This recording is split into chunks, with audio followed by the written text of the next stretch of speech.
All right, welcome to the podcast. Today's guest is John Sherman, and super stoked to have him. He's a friend of mine. He's actually real instrumental in helping me get my fly shop started way back when, which I want to talk about. Welcome to the podcast, John. Awesome, guys. Stoked to be here. Thanks for having me. You bet. I was talking to my mom this morning, and we're drinking coffee, and she's all, so what are you doing? I'm doing a podcast with a guy named John Sherman, and she says, who's that? And I go, well, Mom, do you remember when you went to Tahoe Fly Fishing Outfitters, way back when, and you walked in the store and you talked to a guy named, I think, Victor Babbitt? And she's all, yeah. And she's all, I go, well, Victor Babbitt, you told him that your son was starting a fly shop. This is like 20 years ago or something. And he said that if he's starting a fly shop, he needs to contact a guy named Jamie Lyle. And so my mom told me that. I think I contacted Jamie Lyle, and then he sent you, right? Yeah, I think actually the first time we met was out at IFTD, the Fly Tackle Dealer Show. Oh, yeah? Yeah, and I think we met first out there. You were just about to open the shop. I think we had an appointment set up. Oh, right. And we kind of we went through a number of the brands that we worked with at the time, and then it was like a couple months later, I drove down and met with you, and that's when we met in the shop. Okay, yeah, your memory's much better. Yeah, and I, over the years, you've helped me, in the direction of, what to buy and what to get, and just, what's going on out there and in the fly fishing world for sure. I remember when you first walked in the shop, I didn't have anything. Right. And you're like looking at my fly display and you're like, oh, there's like nothing in there, and you're just like, oh my God, this guy doesn't know what he's doing, which I didn't. Oh, dude, it's so cool just to be, going back to that time. I mean, I was a new rep. I'd only been doing it for, 3 years working with Jamie or so. And to see what your store has become, it's pretty freaking awesome. Thanks, man. There's a lot of them that started around that time that are no longer here, and to see where your store's gone and grown and the community that you've built, it's pretty cool, man. Thank you, man. Yeah, it's been up and down, like any business, but I've learned a lot, met some great friends, great fishing friends, that sort of thing, you being one of those. So I guess want to start out because a lot of people don't know your history and stuff, but let's talk about how you got into fly fishing, and that sort of thing real quick. Sure. Yeah. Let's see. So I started fishing when I was 3, and my mom was from North Carolina. My dad was from Colorado, and we went back east, and that was my first exposure to fishing, was fishing bait for catfish, and totally dug it. I was bummed because I couldn't bring them back home with me. So I got some pictures of that first stringer catfish I caught. And then when I grew up in Visalia, California, Central Cal, not too far from where your store is. And when I was 8 years old, my parents bought a cabin up in Three Rivers, so right on the Kauai River.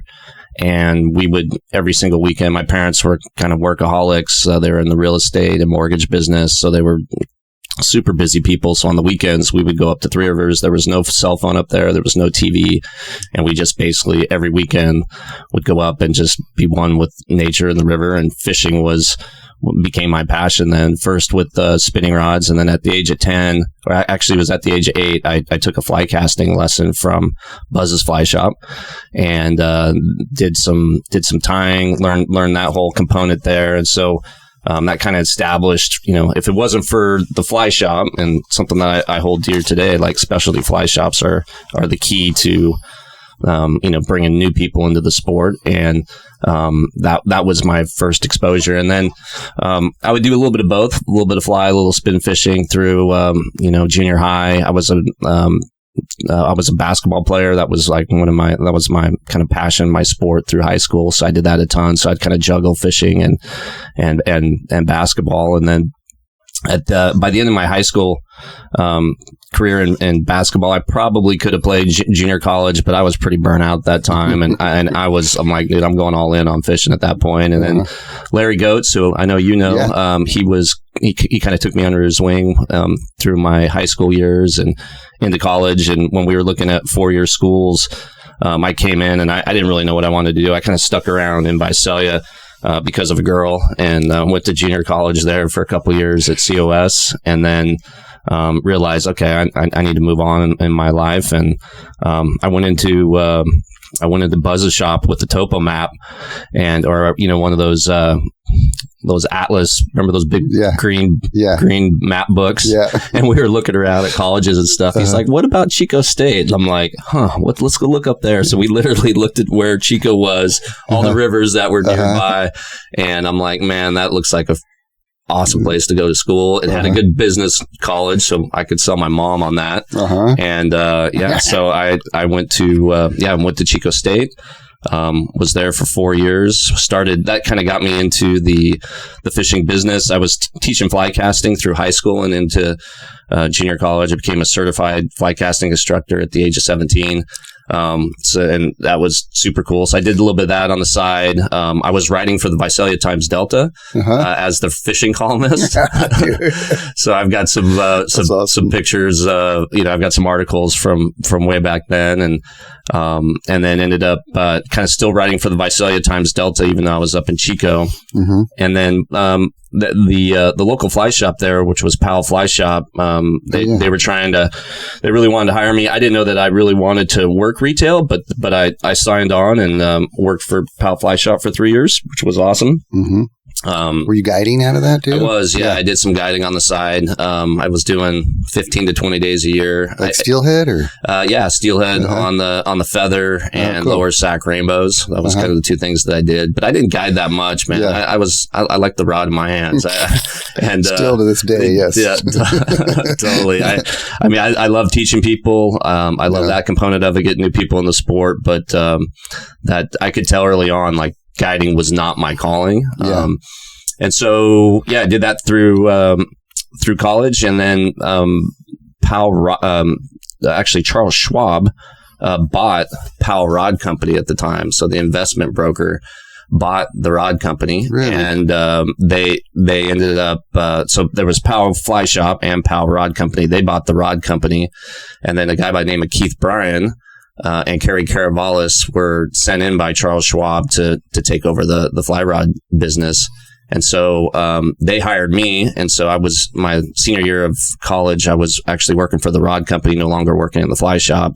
And then when I graduated, I moved to Rancho Cordova, where they moved the rod company to. So I started with Powell Rod Company right out of college. I never really thought that, I always kind of had this idea that I was going to be on Wall Street or some business other than fishing. But as I got into it, I quickly realized that this was my calling and this is what I was going to do. So were you selling rods for them? So I started in-house sales and marketing. So I was kind of an in-house sales guy. So I was working the shows. I was helping other reps. I was traveling the country to do different demo days. I was helping on the marketing side. So I got a degree in marketing from Chico State. So marketing was, I kind of felt passionate about that. And then after working for Powell for about a year, Jamie Lyle was looking to hire a sub rep and needed some help in the territory. And I had met Jamie, back when I was like 16 at Buzz's, and was way into casting, and I was a Sage fan already. And I was like, man, that is my dream job, like to work with someone I totally admired, totally respected. And so I was hired by Jamie in May of 2000, and that started my repping career. I was just starting to hit the road with Powell. Like I could see myself getting into the repping side of things. But when that position with Jamie came aboard, I was like, I just knew that was jumped on it. That was mine, Yeah. And so did he ask you, or how did that go down? I had heard that he was looking. I know he had interviewed a few people. And then he and I started having discussions. Like I kind of reached out and said, hey, that's something I might be interested in. And then we went through like an interview process, and the rest is kind of history. So then I moved from Sacramento up to up to Truckee. So I lived in Truckee for 3 years. So I'd been in the valley my whole life and shoveling snow and scraping ice and being in the Arctic of that part of the world. That wasn't really my thing. I lived there for 3 years and then ended up, I was dating my wife, my girlfriend at the time, Nati, and we met in Chico, and she was working for Wells Fargo in the Bay Area. And so we were doing the long distance thing, and then we were kind of trying to, figure out what we were going to do in our relationship. And we ended up, Nati actually found Discovery Bay. She was driving in that area, and I'm like, there's no way I'm going to live in the Bay, but you can get me kind of close there. I'll see what we could do. And and I had fished the Delta back in the early 90s and was kind of passionate about that type of fishing. Yeah. And so, we checked out Discovery Bay, rented a place there for a year, and then bought our first home together, and a few years later got married. So, yeah, pretty crazy. Isn't it interesting, like the path that life takes you, and then like, me having a fly shop, and then, building the business and the culture there in, Kernville, but also like how you moved to Discovery Bay, and, I probably would have never fished there if I didn't know you, and then, we'll get into the Coast of BassNFly and all that too, but, that whole thing, getting that going and all that stuff too, it's pretty crazy how that works out, isn't it? Life just takes you on journeys, and you never know which way it's going to go. And I guess all things happen for a reason, and it worked out great. We absolutely love Discovery Bay where we live, and it was her just going, I think you'll like it here. I'm not a big city guy. Like Visalia was a town of 100,000 people. Chico, I think, is 80. Then I moved to Sacramento, and it was I guess the whole community, the surrounding area is over 1 million. And when I graduated from college, my best friend, Rick Rogers, had the year prior, I met him. He was working at the rod company when I worked at the fly shop. And when he graduated from college, he spent 2 months in New Zealand, just basically being a trout bum there. And so he kind of instilled in me, like, when you graduate from college, you got to do this, like, trip of a lifetime. And so I had kind of laid that all out for the power rod company at the time. I'm like, hey, when I graduate from college, I'm going to spend 2 months in British Columbia. Oh, that's right. You told me that. Yeah, that's awesome. So I basically, I was, super passionate about steelhead, anadromous fish in general. And that trip just totally changed my life. And that was, it was basically a broke college kid. You sleep in your truck? And slept in the truck. Sweet. Yeah. Got some hotels, put a couple helicopter flights onto my credit card to fly into different rivers, and floated all the famed rivers in BC. And it happened to be a really good year. There was a ton of fish around, and it was just like a life-changing experience. Yeah. So now both of our kids are named after BC. I was going to get to that. Rivers. Yeah. So that all came full circle, and but that trip was incredible. So that changed my life. K6 and Calum, right? It's K6 and K6. Okay. Yeah, K6 and Calum. Yeah, who's turned into looks like a pretty good fly fisherman himself. Huh? Yeah. My son, both kids fish. My son, who is now 11, like he's pretty passionate about it.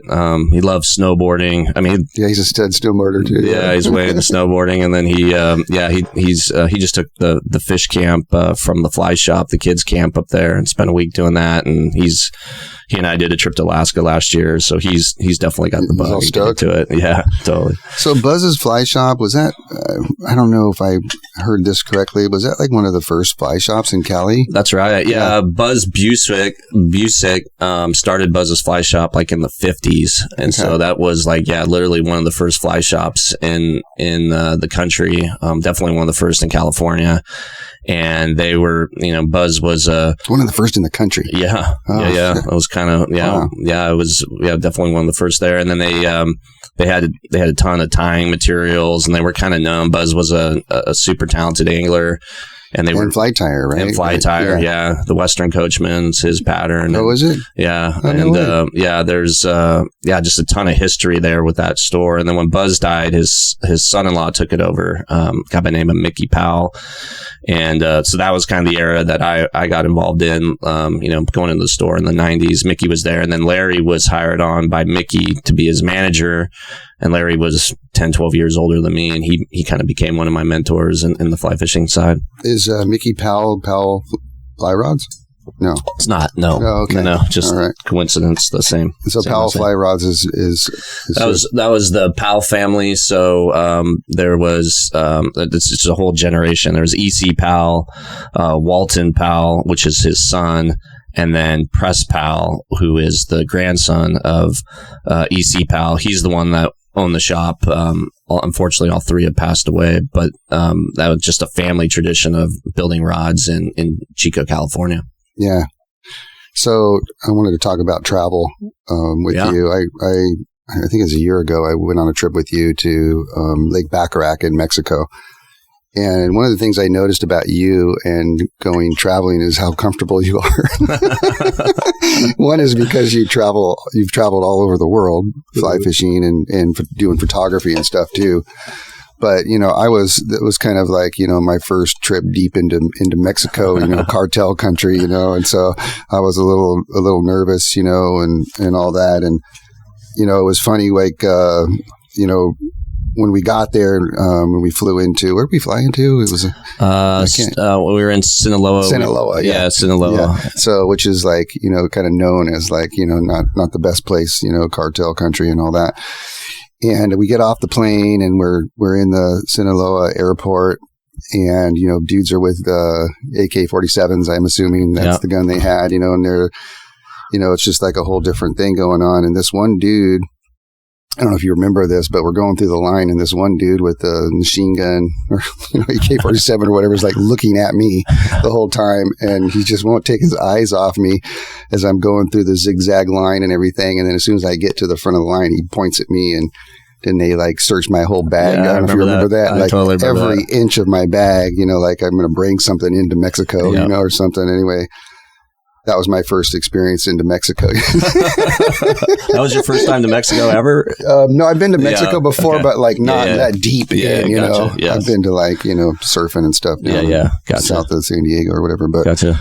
That was crazy. And then I just think, when it comes to being comfortable in those weird, those spots. I mean, a lot of it's through experience. I've traveled to the Russian Far East. I've been on a train, a Siberian train for 26 hours with one other friend, and no one speaking Russian. And I've been in some pretty crazy spots, and I find that I think we all get, especially Americans who we watch a lot of TV, a lot of media, and so you kind of hear all the horrors and the stuff that makes the news isn't necessarily the reality of what actually happens in these places. I kind of like I did a photo shoot for Fly Fisherman magazine in 2010 in Cuba. Oh, yeah. And that's when Cuba was completely shut down. Americans were not supposed to go there. They had this whole, you had to fly through Mexico in order to get there. And I literally had, all my camera equipment for the photo shoot. And I was like interrogated by the Cuban, the officers there, the police officers there. And they pulled me aside and went through all my camera gear. And it was like an hour later. And they're just like, and they finally just let me go. But I mean, I've been in some pretty precarious places, and it just through experience, you just keep your head, keep cool, and most. Yeah, you're so comfortable. I was just like, he seems like he's just so comfortable. Gets on the van, cracks a beer, off we go. And I was like, okay, but that was a great trip. And just being there at that lake and those giant bass. Florida straight bass, and trying to focus on catching a double digit, which I think you did, and got a 10-pounder at least, which I happened to be on the boat at the same time, which was like pure stoke just to see you catch that. But I mean that trip is pretty amazing at the size of those fish and how hard they pull, and how fun that was. I think I lost weight on that trip. One of the things on that trip that was so funny was like, I like to eat all day, to keep my energy going. I think I was telling you this when we were on the trip. I'm like, dude, I'm starving, man. We'd get up at 5 and then eat like a small breakfast or whatever, and then it wouldn't be till like 12 or 1 that they'd feed us again. They'd bring a boat out with like grub, and then we'd eat that, and then we'd be out fishing until almost dark, I think, and then we didn't eat, until like late that night, and I was like, oh my God.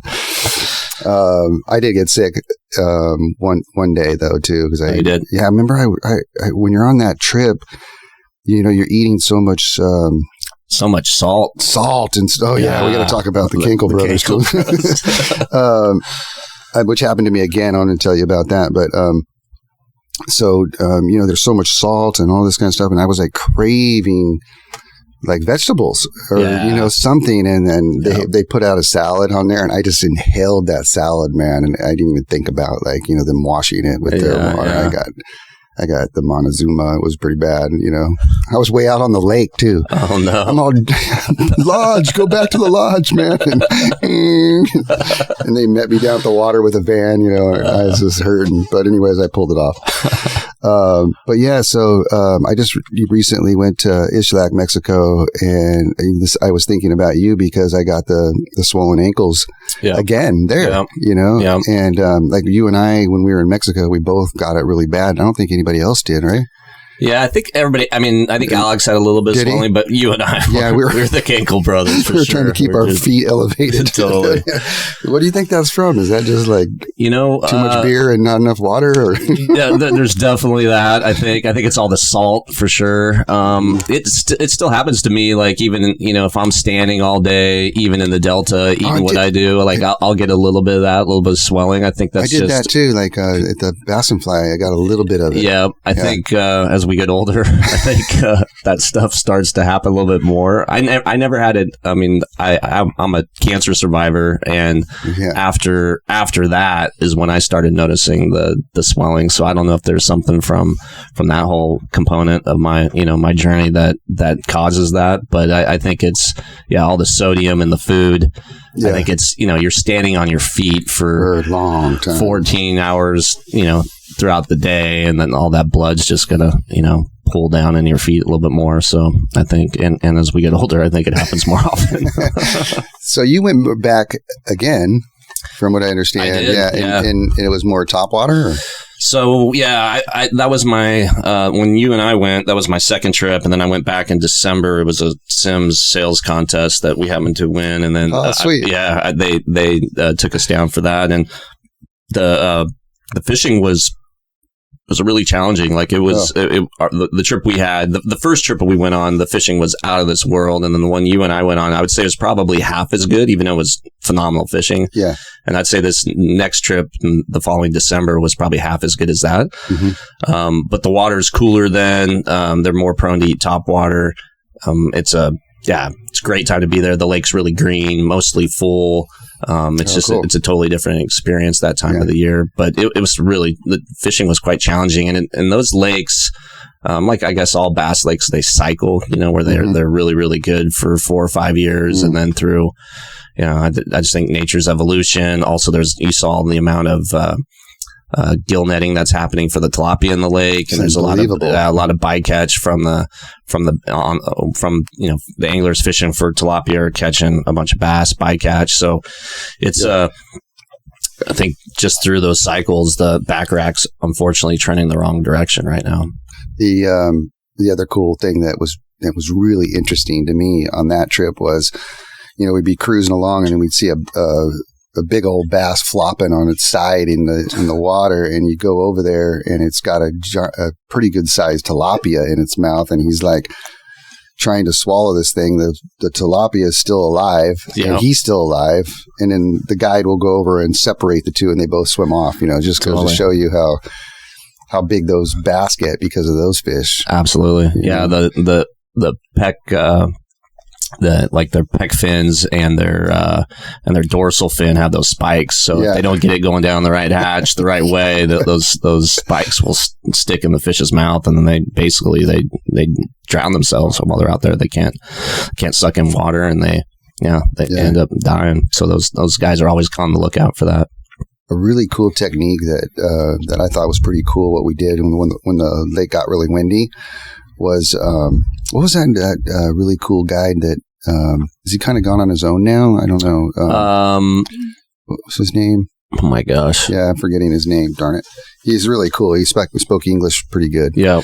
Anyway, I think we were with him, and we weren't fishing the shoreline, and he's all, let's drift, and so we go up to the top of a cove, and then we'd cast out our sinking lines and then just drift with the wind. And he would, the fish are at 25 feet, and he could see them. They're going to hit right about now. And sure enough, boom, Totally. That was pretty cool. Totally. And you just drift over like some points under the water and stuff. And I thought that was pretty cool. Yeah, one of the fun things about going down there multiple times, you start to establish the relationships with the guides. They didn't really know much about fly fishing, but being down there multiple times, like that's a technique that we use in the Delta all the time, where we set up a wind drift, cast right into the wind.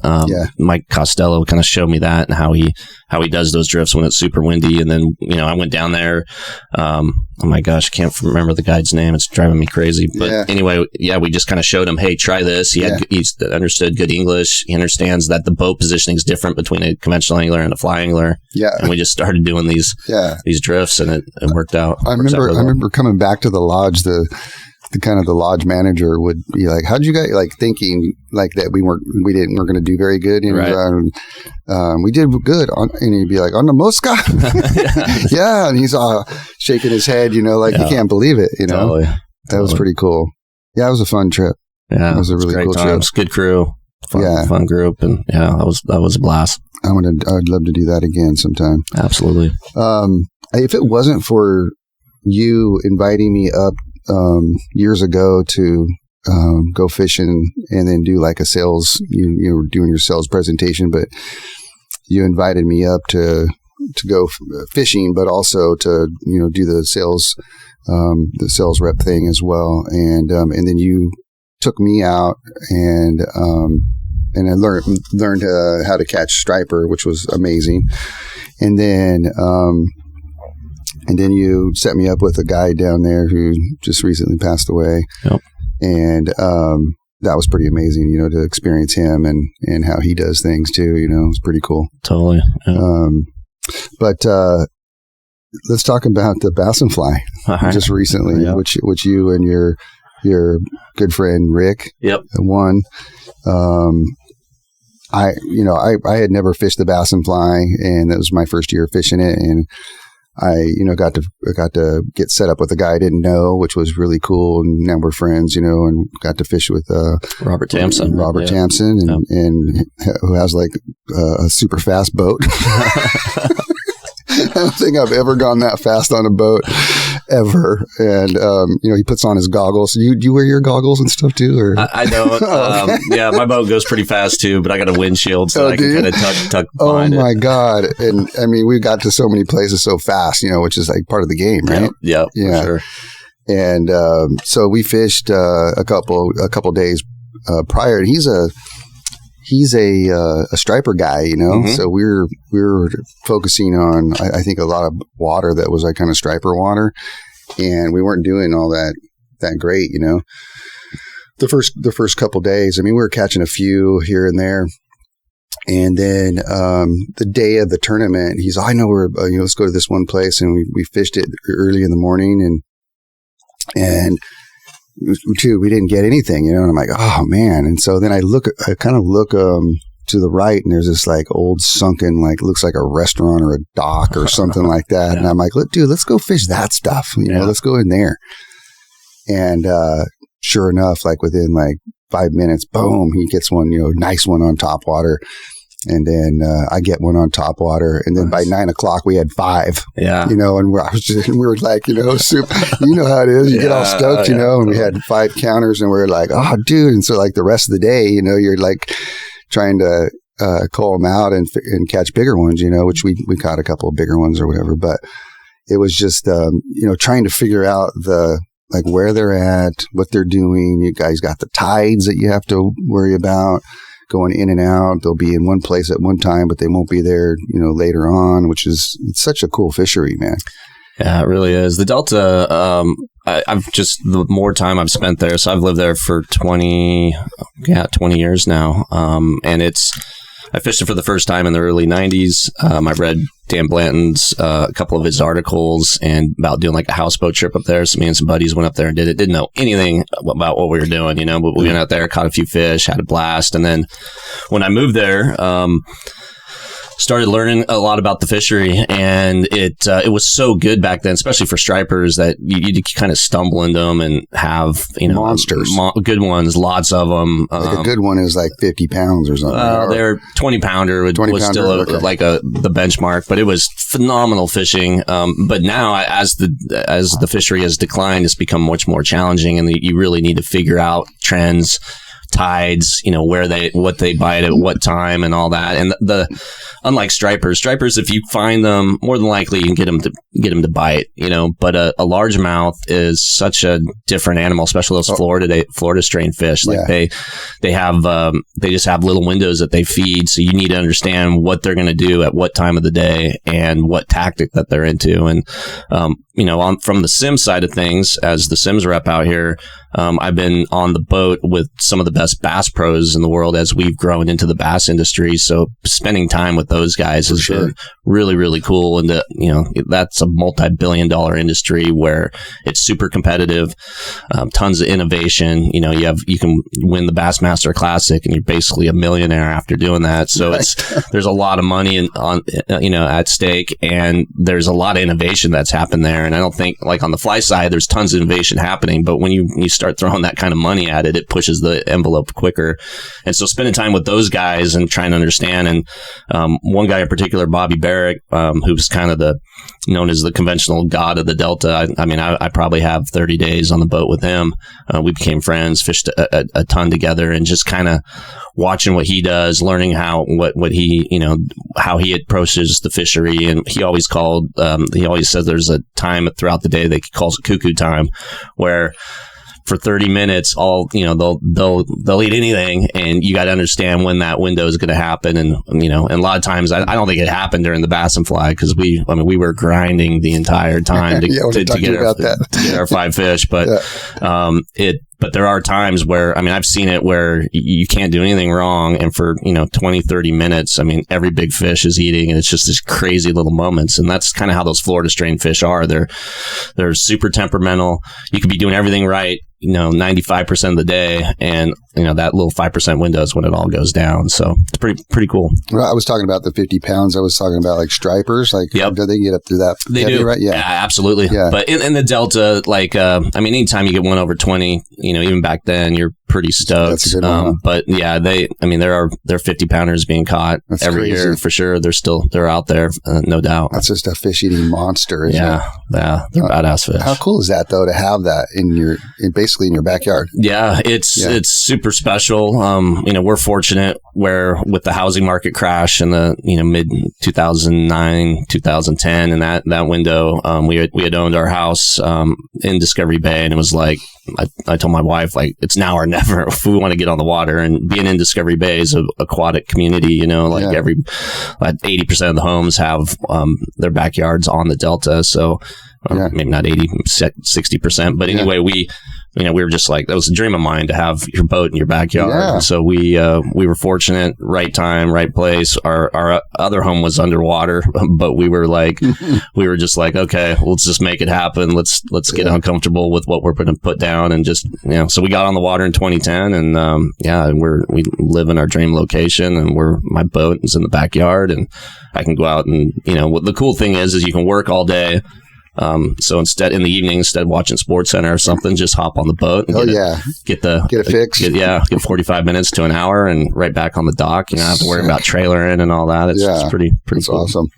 Let's talk about your, if you don't mind, like your strategy on the BassNFly. Yep. I know that me and Robert were fishing, and you guys had gone somewhere, and then you guys came cruising by us. Yep. And then you guys were in a a rush to get somewhere fast, Yeah. So we'll talk about your strategy, if you don't mind. Yeah, no problem. Early in the morning, you're trying to get a good topwater bite. One of the cool things about the Delta is it's so shallow where we're approaching these fish. We very rarely fish anything more than an intermediate line when we're fishing bass. So we're trying to get a topwater bite, and the topwater bite, during practice for us, was pretty good. So we're like, all right, we're feeling pretty comfortable about it. I was traveling so much with sales meetings and work, so I literally had a day I had about a day and a half of pre-fishing, so I kind of came in pretty blind to it. But our pre-fishing day, we had good topwater fishing, and we kind of tried to duplicate that, and it wasn't happening for us. Like really? we were just like, dude, we can't get bit. And when we were getting bit, it was just little snits, and we're just like, dude, what is going on? So we're, the stress level starts just like building, right? You're just like, dude, we gotta get it done,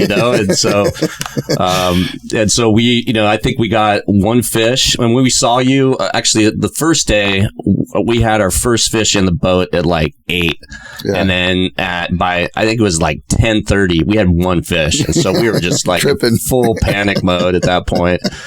And then we kind of just switched to fishing subsurface, throwing a crawdad pattern around. I've got a pattern I like a lot. They eat really well. We threw some Clouser patterns. We threw like a big game changer, and then we just kind of, after the topwater thing doesn't seem to be happening, then we just start trying to grind it out what technique that they're eating, and we found that they were eating the crawdad pretty good, so we were able to string together. We only had 4 fish on day 1, so but you had a good one on there, right? Yeah, we did. I think we had I think our biggest was 4 and a half or something. So we had a decent fish. So we had just under 10 pounds on the first day. So we were in the hunt. We're in third place. So the key is in that tournament, it's fun. I mean, I'm a competitive guy. I love the amp that it gives you and the juice. You drive your boat faster, you fish harder. You like all of it's just like it's just go time. It's super fun. So after the first day, we knew we were in the hunt, and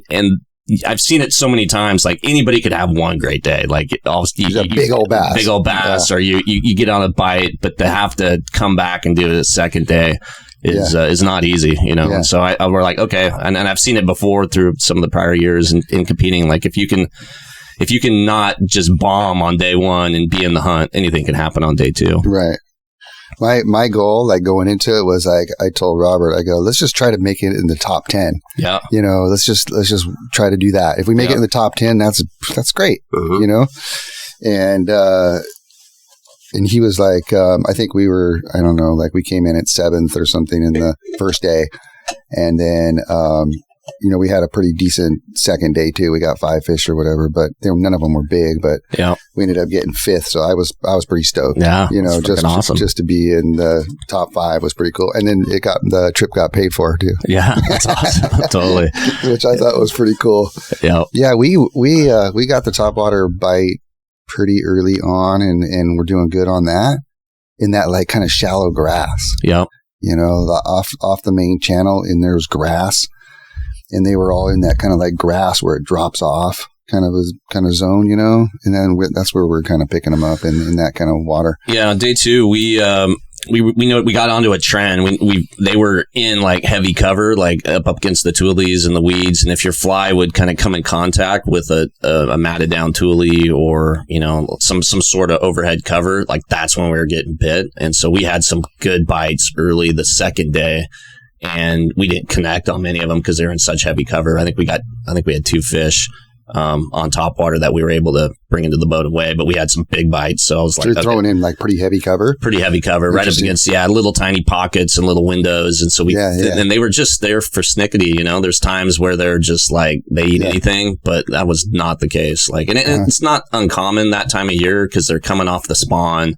The fish are just weird. There weren't, I don't think very many fish were spawning at all at that point. So it was all kind of post spawn, but they're weird fish. And then as you get further away from the spawn, then you could kind of pattern them better, so, now through September, you can have really good consistent fishing in low light windows, like go out and just blow up a pile of them, but so fun, man. So much fun. I mean, I think we traveled like 38 miles a day or something crazy like that. It didn't seem like it because we were going so fast. Totally.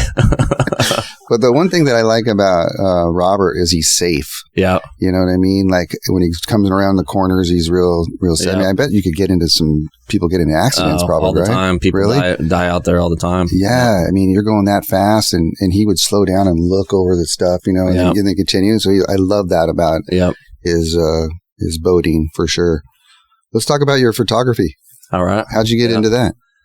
So I've always traveled, like all my fishing has been documented with a camera even since I was a kid. I just always had like a, point and shoot camera. And then I got a little waterproof point and shoot camera, all film initially.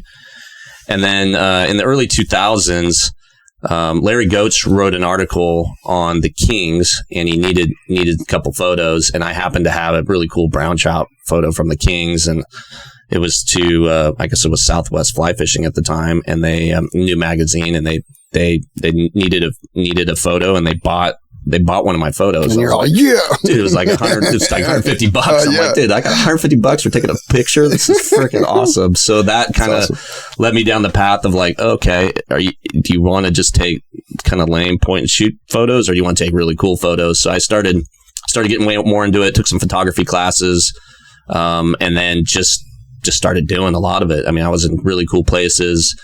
And then as I started to grow. People started reaching out to me for more photos, and over the years, like in the early 2000s, I'd go because I'm at the shows working for the different brands, I would spend a little extra time and go to the magazine booths and show them some of my portfolio, and just kind of got my name going. And it's like anything else, it starts to become relationship based. And so, the editor, Tom Bye of the Drakes, really good friend, Ross Purnell at Fly Fisherman, really good friend. So they, they'll just like, hey man, what's up? And I'll shoot them some photos. They're like, okay, we got a story coming up. And it just started making a little extra money on the side, selling photos. And the main thing that has done is it's become the gateway to some of these amazing destinations. So I get these calls where it's like, hey, the Cuba thing, we're going to be writing an article on fly fishing in Cuba. We need a photographer. Can you go? And basically it becomes a free trip. You just need to get down there airfare wise. And so doing something I would already love and be passionate to do, and get paid to do it, it's pretty epic. So it's taken me all over the globe, with a lot of these photo projects, and it's a blast. I love it. I love documenting those experiences, and it's all changed so much. It was all film based. So back in the early 2000s, you didn't know what you had until a week after the trip, and then you get everything. You get your slide film developed, and then you're like, wow, 1 out of 50 was pretty good. And so I of course have seen how many cover shots have you done now? I mean, there's got to be a zillion of them, right? Yeah. Like especially for California Fly Fishing Magazine is it Richard Anderson? Yep. Yeah. Richard Anderson. Cool guy. Yep. And, I mean, you've done a zillion of those, right? Shot a pile. Yeah. I don't know the number. I'm probably have, 50 cover shots out there. A few, but it's a blast. It's not a big money thing. I don't think you can make a living in fly fishing photography, but it's a little side gig. It's great. Hustle. Yeah, for sure. I mean, unless you're doing, contracted shoots with big brands that are paying like the Brian Grossenbachers of the world that are like, that's all they do. And they, I think they make great money doing that and then publishing books and all that. But, it's a blast. I always, ask people kind of at the end of the podcast, which I can't believe that it's gone by that fast, right? That's crazy. But a couple of questions. One is musically, are you listening to anything musically right now that you can think of? Yeah, I mean, I'm a big Chili Peppers fan. Cool. The Peppers get, they get some love. We get some love all the time. I love Rage Against the Machine. Oh, do you? That's like my workout music for sure. And I would say Jack Johnson gets a ton of play. Just chill around the house.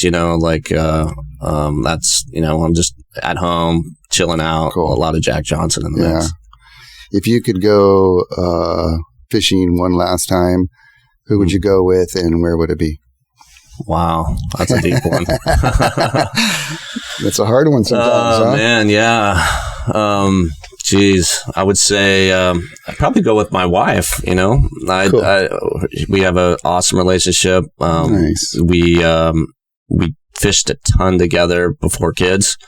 Her fishing's taken the back burner. Mine still continues. Yeah. So she's been in a lot of your photos too. Yeah, for sure. But I think we would, where we would go? We'd go somewhere we haven't gone. And we love that. Like, we're really big on, instead of going back to the same place every time, let's go explore something new. And there's nothing like that first time to a new place. Like, you feel like the exploration's there. I mean, your back rack trip was awesome. It was amazing because it was your first time. I mean, that I've been down there 3 times. So it's just, let's go do something else. Yeah, for sure. There's other things I want to go check out. What about, I wanted to ask you if you'd fished for. Have you fished for pike yet? I have. Where at?